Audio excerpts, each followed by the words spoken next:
Why should cannabis and cannabis hemp be legalized in India? We spoke about the priority number one, which is safeguarding the entire planet. We spoke about priority number two, which is to ensure the right healthcare management for all the citizens. So we spoke about priority number three, which is the right way to set up the industrialization so that the planet and the health of the people in this country are not affected. Now, priority number four, let's talk about the fundamental right violations that are happening. Because again, remember, the whole country runs based out of the Constitution of India that was written down between 1947 to 1950 after India achieved its independence. So any government that takes the uh, place of ruling billions of people, everything is based on rules and laws, and any rule, law, or policy that is created must uphold the constitutional and fundamental rights with the right kind of reasoning. Now, when it comes to the prohibition of cannabis, number one, everything was actually based out of lies. B, all the science was completely denied. The true history of the plant and the indigenous nature of this particular plant has been completely dismissed. Number four, the religious aspect of this plant and the spiritual aspect of this plant is not even considered.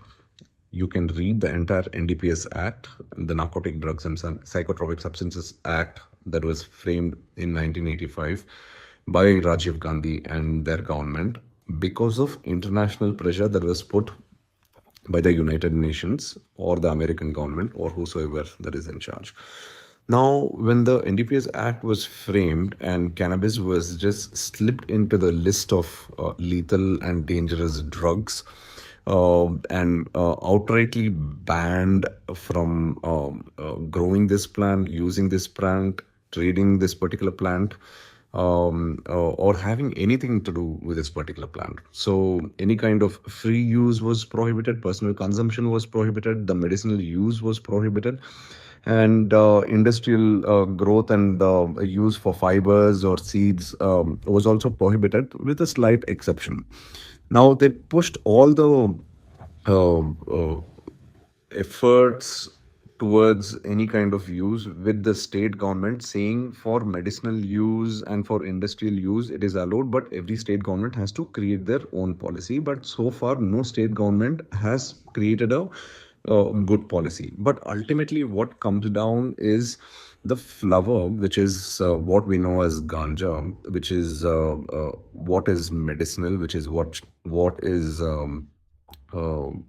spiritual, which is also one of the main reasons why people use cannabis. And it is their fundamental right, not just out of the Indian constitution, it is their fundamental universal right of them being a human and being born on planet Earth and the way they want to live.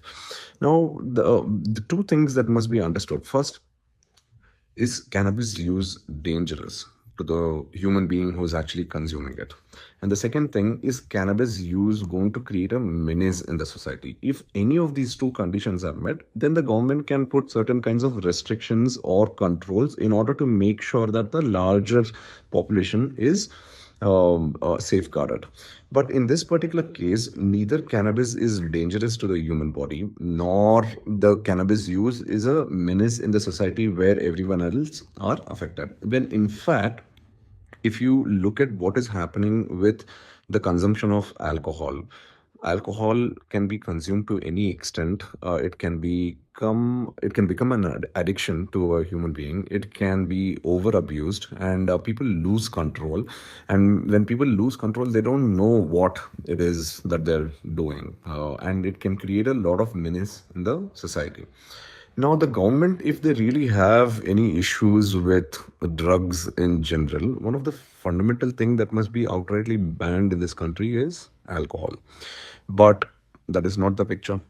Alcohol is made sure that it's available across the country. You can go to any village, there are alcohol shops. You can go to any top of any mountain, there are alcohol shops.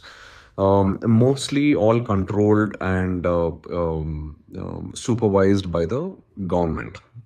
So, where is the treatment of cannabis, which is safe, medicinal, religious, cultural for thousands and thousands of years, and alcohol, which is dangerous, which loses your self control?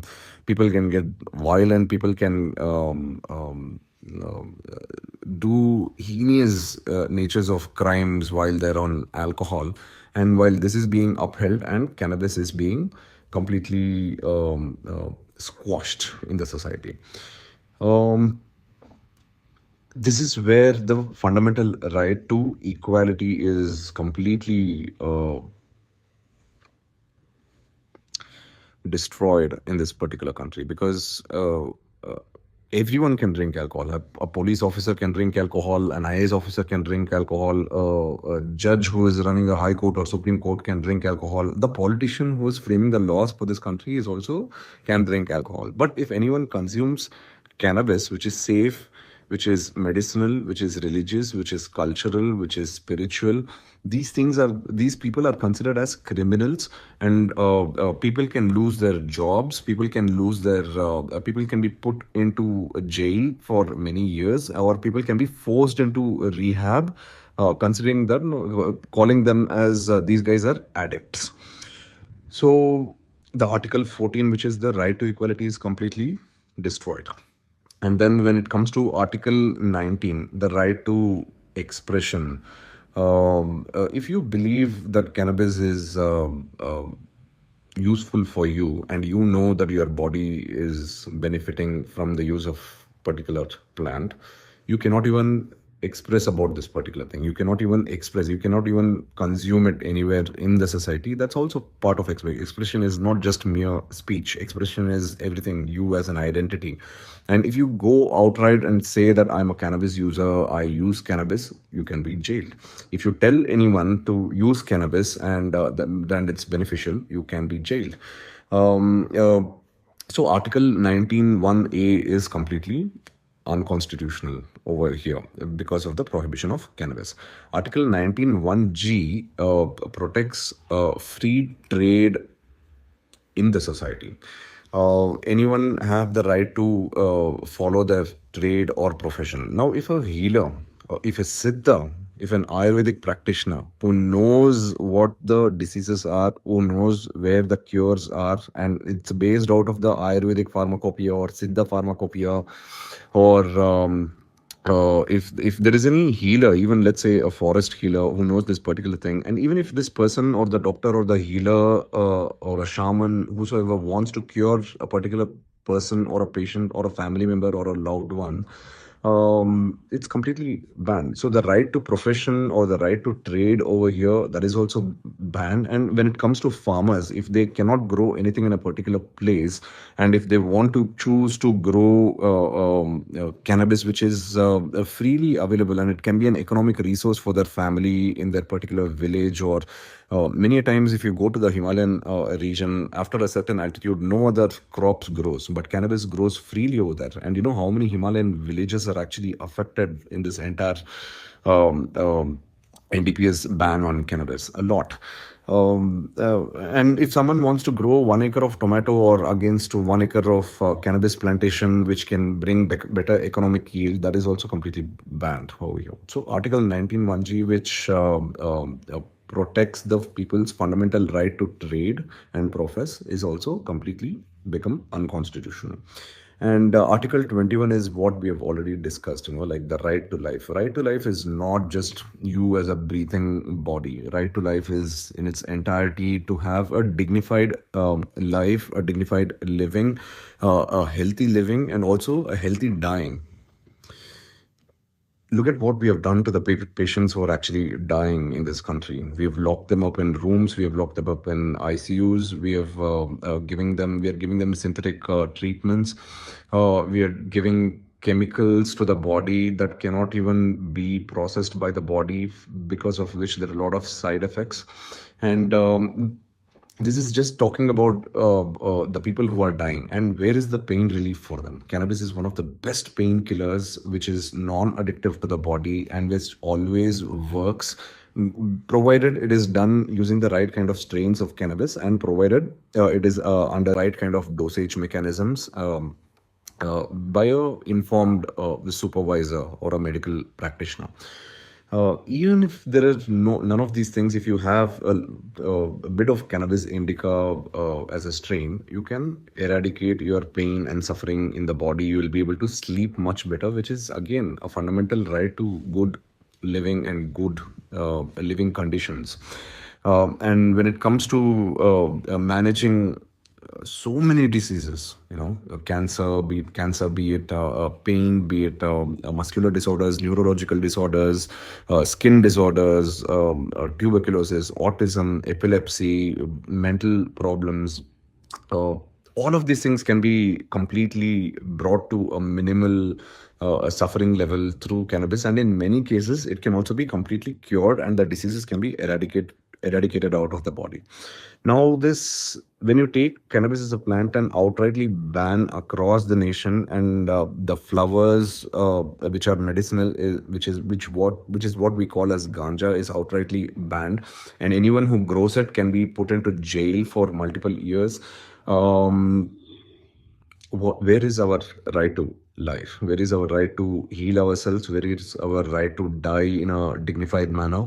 And where is our right to, like, if someone is suffering from stress or anxiety, and this is a sure shot, you consume just a small portion of cannabis and your stress and anxiety is completely dissolved, so that you can live much better life. You can attend to every aspect of your life in a better way. That also is completely removed, and the stigma is put in place that this drug is a dangerous drug and this is a bad narcotic, it's an addictive substance. We'll get to all of those things later, but again, what is being told is Article 21, which is the right to life, which the government must ensure, that is also banned.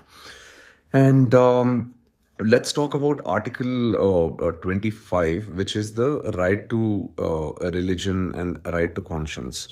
Now, religion is not just Hinduism or Judaism or Christianity or Islam or Buddhism or Jainism or any other things. Religion could be anything. A person who has a faith in a particular thing and wants to walk by the principles of that particular faith, that becomes a religion. And when it becomes very widely spread, it becomes a macro religion. And when it is very well organized, it becomes a organized religion.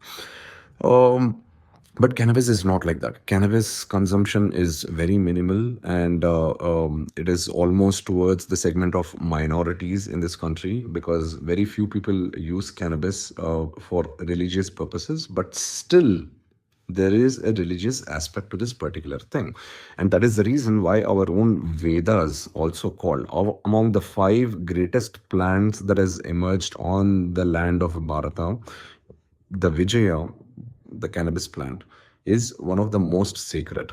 Okay, Vedas, which is the whole supreme knowledge of what Sanatana Dharma follows or what Hinduism abides by, that particular stream of consciousness which has become a foundation for an entire religion, that particular knowledge system itself considers Vijaya as one of the greatest and one of the most important plants of this particular land. And yet, cannabis is prohibited. Now, let's talk about a right to conscience, which is also part of Article 25, which is any individual can choose what to believe or choose what not to believe. The state cannot force them that you have to believe this or you shouldn't believe that. So, what is happening in terms of cannabis? There is a person A who knows that cannabis is helping him, who believes, who has used it, who has experienced it, and that particular choice cannot be made freely and legally. If you follow that particular path of your own faith, which is to use this plant, which is part of nature, which is given to us for a very specific reason, and you want to use it for heightening your health, or heightening your enjoyment of life, or heightening your religious or spiritual purpose of life, you don't have that right, or the fundamental right to freedom and liberty to even choose that particular thought process, because you can go to jail even if you carry a small amount of cannabis within you. So Article 25 is completely, outrightly destroyed because of the prohibition of cannabis. Now, lastly, let's talk about Article 29, which is the right to culture. What is culture? There is a very important thing. Tamil Nadu has a little bit of culture. Kerala has a little bit of culture. Karnataka or Andhra Pradesh, or every single state from all the way from Kanyakumari till Kashmir, they all have their little bit of culture. So now culture is when humans decide what activity goes on, and it is being followed from generation to generation, and it becomes sort of a cultural identity. Now, when things are practiced for a very long time and accepted for its good values, it becomes a tradition. Now, is the fundamental thing that needs to be asked over here is cannabis a culture? And it absolutely is one of the most oldest forms of culture, because before all of this society was organized, we were pickers and eaters, and we were grabbing things off the ground and eating. So a lot of small forms of cultures came in place. Cannabis was encountered upon, it was used, it was benefited from the earliest points of civilization. We have thousands of years of archaeological evidence that shows that many different cultures from across the world have been using cannabis. It's not something that is so dangerous that someone created a particular seed in a lab, and once you put it into the ground, it grows into a plant, and once you consume the flowers, it gives you a certain change of your own frequency and wavelength, and how you perceive time and how you live your life. That is not the thing. Cannabis is being given to us for by nature, and we've been using it for almost thousands and thousands of years. And it is a culture. Using a chillum is a culture. Using a smoking pipe and putting flowers in it and smoking it is a culture. Taking the leaves of cannabis and brewing it as a tea is a culture. Taking the flowers and leaves and seeds and churning it with milk and making a drink out of it and then drinking it, that is a culture. Smoking it for a particular reason or a particular activity or a particular date or a particular festival, those are all parts of cultures. And cannabis is really involved in the Indian demographic among many different states, and people recognize it as a cultural thing. Let's get to the core of Hinduism, which is Shaivism and the worshipping of Shiva. Shiva and Shakti, which is the matter and the energy, which is what cannabis flower, the ganja, which is the matter itself, and the energy that resides in it, which is the Shakti, which is what we call as the Divine Mother. Part of her energy is available in this particular plant. Now, this particular flower, that when consumed for the religious purpose or spiritual purpose, or for a certain intention, and kept as a cultural activity, as a group activity or an individual activity or an entire national activity, it is a culture. So cannabis culture, which is Article 29, is also completely violated. So this is what GLM, the Great Legalization Movement India, is petitioned in the Delhi High Court since the last 6 years, that it was filed in 2019, and we have come to the final arguments mostly. The next date is on Jan 23rd, and the entire case is built around why the prohibition of cannabis violates all of these fundamental rights. Now, it is the duty of you and me to protect the fundamental rights, because the government has taken it away and they're not giving it back. And until and unless someone fights for it, it is not going to come back. The amount of drives that are happening across the country when it comes to the arresting of people for usage of cannabis and destroying their lives, and promoting it on the news channels and social media channels that the police did this, the police did that. It's all madness that is happening out of total ignorance from the lowest level of police officers to the highest level of political officers. So you and I need to continue to fight, and you and I need to uphold our own fundamental rights, without which you are not going to be treated as an equal in this in the society. You are not going to have your right to expression. You are not going to have your right to trade. You are not going to have your right to life. You won't even be able to protect your own loved ones if they suffer and start dying. And you won't be able to have a much more meaningful life on a daily living. You won't be able to practice cannabis as a religious thing. You won't even be able to choose that cannabis is a right thing to do. Your right to conscience is also completely broken now. And cannabis is a cultural activity which you and your friends, on an individual level or a group level or a festival level, might want to take part in, is not available. So stay with me. Hope 2026 is a campaign which is created as my final activity for the Great Legalization Movement. Have been fighting for about 11 years, and this is the 12th year, probably my last. And let's make this thing happen. And Hope 2026 is all about putting every single energy into making sure that the plant is liberated from the draconian act of narcotics, drugs and psychotropic substances, because this plant belongs to India. It was discovered in India. It is part of our heritage. It's part of our tradition. It's part of our culture. It's part of our medical systems. It's part of our choice. And it has been outlawed, and let's fight to bring this back. And tomorrow, let's talk about how